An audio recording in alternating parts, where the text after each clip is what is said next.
बहुत समय पहले की बात है। एक बड़े शहर में रहने वाला एक धनाढ्य व्यवसायी अपने इकलौते बेटे को लेकर चिंतित था। उसके बेटे को जीवन में किसी चीज की कमी नहीं थी। महंगे कपड़े, गाड़ी, नौकर चाकर सब कुछ था, लेकिन एक चीज की भारी कमी थी, जिम्मेदारी और समय का मूल्य।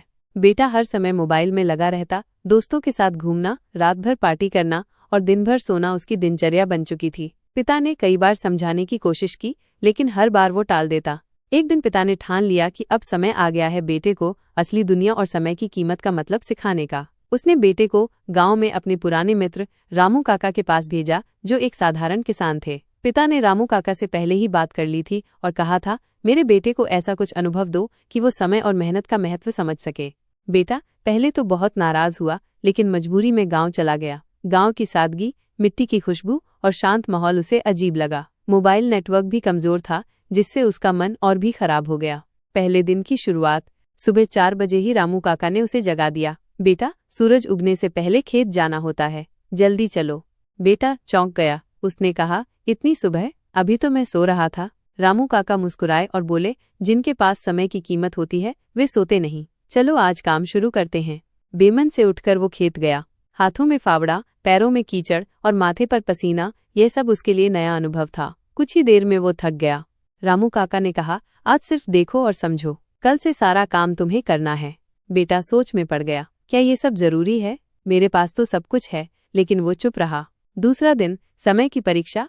अगली सुबह रामू काका ने उसे अकेले खेत भेजा और कहा, आज तुम्हें ये पूरा खेत तैयार करना है। सूरज डूबने से पहले काम पूरा हो जाना चाहिए। ध्यान रहे, समय रुकता नहीं। बेटा खेत में गया, लेकिन उसे जल्दी कोई घबराहट नहीं थी। उसने धीरे धीरे काम शुरू किया, बीच बीच में आराम करता, कभी जमीन पर लेट जाता, कभी पानी पीता, कभी पक्षियों को देखता। लेकिन समय तेजी से बीत रहा था। दोपहर हुई, फिर शाम और सूरज ढलने लगा। जब उसने देखा कि आधा काम भी नहीं हुआ, तो उसे घबराहट होने लगी। हाथ कांपने लगे, पसीना बहने लगा और मन में डर समा गया। सूरज डूबते ही रामू काका वहां पहुंचे। खेत अधूरा था। उन्होंने कुछ नहीं कहा, सिर्फ एक सवाल किया, क्या समझे आज? बेटे ने सिर झुकाकर कहा, मैंने सोचा था कि पूरा दिन है, लेकिन समय कैसे निकल गया पता ही नहीं चला। तीसरे दिन की सीख। तीसरे दिन बेटा सूरज उगने से पहले ही तैयार था। उसने बिना रुके काम करना शुरू किया। न कोई आराम, न कोई बहाना। दोपहर तक खेत तैयार हो गया। रामू काका मुस्कुराए और बोले, अब तुमने समय की असली कीमत समझ ली है। यही जीवन का पहला पाठ है, समय कभी किसी के लिए नहीं रुकता। बेटे की आंखों में चमक थी। आज उसे असली जीत महसूस हो रही थी, वो जीत जो आत्मसम्मान से मिलती है।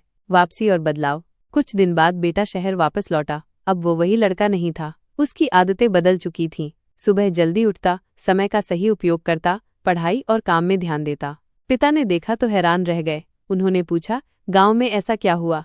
बेटा मुस्कराया और कहा, वहां मुझे सबसे कीमती चीज मिली, समय की समझ। जो समय को समझता है वही जीवन को समझता है।